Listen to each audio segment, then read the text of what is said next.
Assalamualaikum warahmatullahi wabarakatuh. Selamat pagi dan salam sejahtera untuk kita semua. Yang terhormat Ibu Tuti selaku guru pembimbing mata pelajaran PPKN serta teman-teman yang saya banggakan. Pada kesempatan kali ini, kami dari kelompok 3 ingin mempresentasikan materi yang telah kami rangkum mengenai bab 3 dengan judul yaitu kesadaran warga negara dalam menghadapi kasus pelanggaran hak dan pengingkaran kewajiban. Tak kenal maka tak sayang, maka dari itu izinkan kami untuk memperkenalkan kelompok kami terlebih dahulu, yaitu ada Fajar Rodi Saputro, Naomi Gia Ananda, Kania Arini, ada Dimas Yoga Aditama, ada Anja Sianturi, dan yang terakhir yaitu ada Raka Algriansah. Sebelum memasuki pembahasan lebih lanjut mengenai isi dari bab 3, di sini kami akan melakukan pendahuluan terlebih dahulu mengenai bab 3 agar kedepannya kita dapat mengetahui isi dari materi tersebut. Pendahuluan di sini itu berisi tentang pelanggaran hak dan pengingkaran kewajiban merupakan masalah yang tidak dapat terpisahkan dalam kehidupan berbangsa dan bernegara. Hak merupakan sesuatu yang secara kodrati melekat pada diri setiap individu. Sedangkan kewajiban adalah tanggung jawab yang harus dilaksanakan demi tercapainya keseimbangan dalam masyarakat. Dalam kerangka bernegara, hak dan kewajiban bukanlah dua hal yang berdiri sendiri loh, namun saling berkaitan dan harus berjalan seimbang. Selanjutnya, kita akan bahas konsep dasar. Yang pertama, ada hak warga negara. Hak warga negara adalah segala sesuatu yang melekat pada diri individu sebagai anggota suatu negara, yang keberadaannya dijamin oleh konstitusi dan peraturan perundang-undangan. Hak tersebut mencakup hak sipil, politik, ekonomi, sosial, dan budaya yang bertujuan untuk melindungi martabat serta memberikan kesempatan yang adil bagi setiap warga negara. Yang kedua, kewajiban warga negara. Kewajiban warga negara merupakan tanggung jawab yang harus dipenuhi oleh setiap individu terhadap negara dan masyarakat. Kewajiban ini meliputi menaati hukum, menjaga ketertiban, membayar pajak, membela negara, hingga menghormati hak orang lain. Pelaksanaan kewajiban bertujuan untuk mewujudkan kehidupan berbangsa yang tertib, aman, dan sejahtera. Yang ketiga, pelanggaran hak. Pelanggaran hak adalah tindakan yang mengurangi, menghalangi, atau merampas hak yang seharusnya diterima individu atau kelompok. Bentuknya dapat berupa diskriminasi, pembatasan kebebasan berpendapat, pelanggaran atas privasi, atau tidak terpenuhinya kebutuhan dasar masyarakat. Pelanggaran hak bisa dilakukan oleh individu, kelompok, maupun aparat negara. Dan yang keempat, ada pengingkaran kewajiban.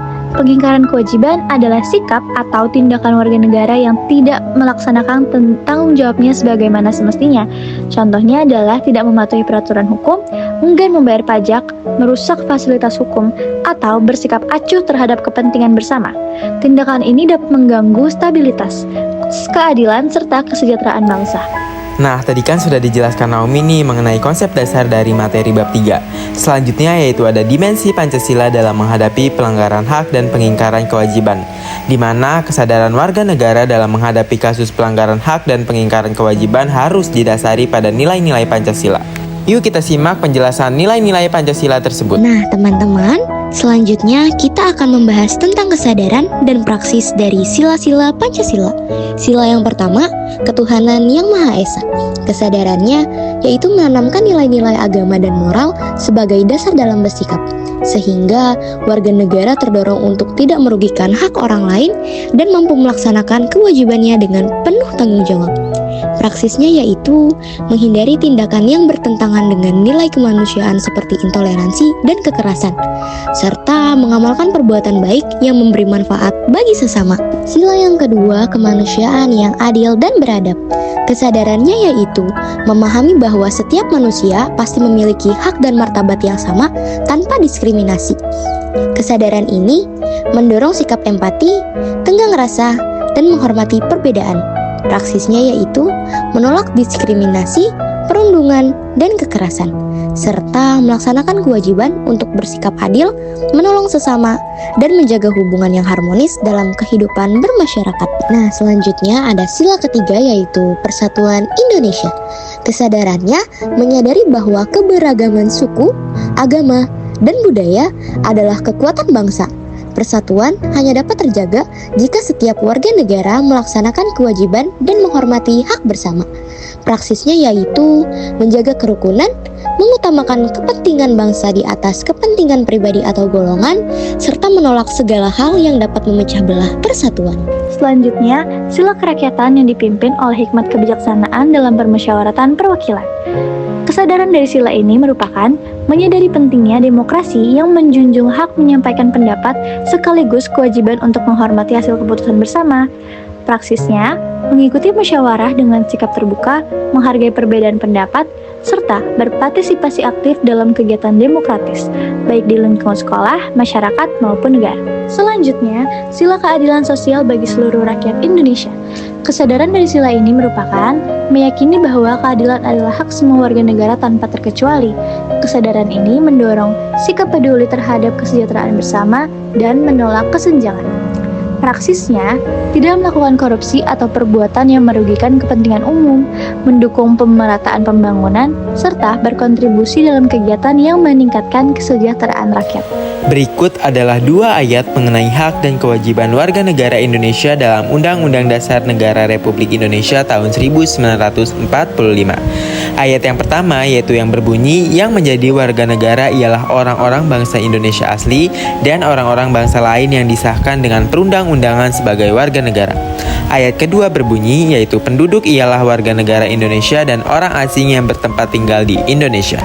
Selanjutnya yaitu ada dasar hukum warga negara mengenai hak dan kewajiban. Yang pertama yaitu ada Undang-Undang Dasar Negara Republik Indonesia tahun 1945. Yang kedua yaitu ada TAP MPR nomor 17 MPR tahun 1998 tentang hak asasi manusia. Yang ketiga yaitu Undang-Undang nomor 39 tahun 1999 tentang hak asasi manusia. Yang keempat yaitu ada Undang-Undang nomor 26 tahun 2000 tentang pengadilan hak asasi manusia. Yang kelima yaitu ada Undang-Undang nomor 23 tahun 2002 tentang perlindungan anak. Nomor 6 yaitu ada Undang-Undang nomor 23 tahun 2004 tentang penghapusan kekerasan dalam rumah tangga atau yang biasa disebut KDRT. Dan yang terakhir yaitu Undang-Undang nomor 40 tahun 2008 yaitu tentang penghapusan diskriminasi ras dan etnis. Selanjutnya yaitu ada bentuk-bentuk kesadaran warga negara dalam menghadapi kasus, di mana kesadaran ini tidak hanya berhenti pada pemahaman kita saja loh, tetapi harus diwujudkan dalam tindakan nyata seperti tindakan sehari-hari. Selanjutnya ada pelaporan dan advokasi. Yang pertama, pelaporan. Mengajukan laporan terkait pelanggaran hak atau pengabaian kewajiban kepada instansi berwenang, seperti kepolisian, Komnas HAM, Ombudsman, maupun lembaga sosial yang peduli pada isu kemanusiaan. Yang kedua, advokasi. Memberikan pendampingan baik berupa dukungan moral maupun bantuan nyata kepada korban. Membantu memperjuangkan hak mereka agar mendapat keadilan, serta dapat dilakukan dengan bergabung bersama organisasi yang bergerak di bidang hak asasi manusia. Lalu, pendidikan dan penyuluhan. Pendidikan sama dengan menambahkan pemahaman tentang hak dan kewajiban warga negara melalui kurikulum sekolah, pelatihan, dan kegiatan pembelajaran. Yang kedua, penyuluhan. Memberikan informasi langsung kepada masyarakat melalui ceramah, diskusi, atau media massa tentang pentingnya menjaga hak dan melaksanakan kewajiban. Selanjutnya, partisipasi aktif dalam proses hukum dan kebijakan. Nah, pemantauannya itu mengawasi jalannya proses hukum maupun pelaksanaan kebijakan agar sesuai dengan prinsip keadilan dan tidak melanggar hak warga negara.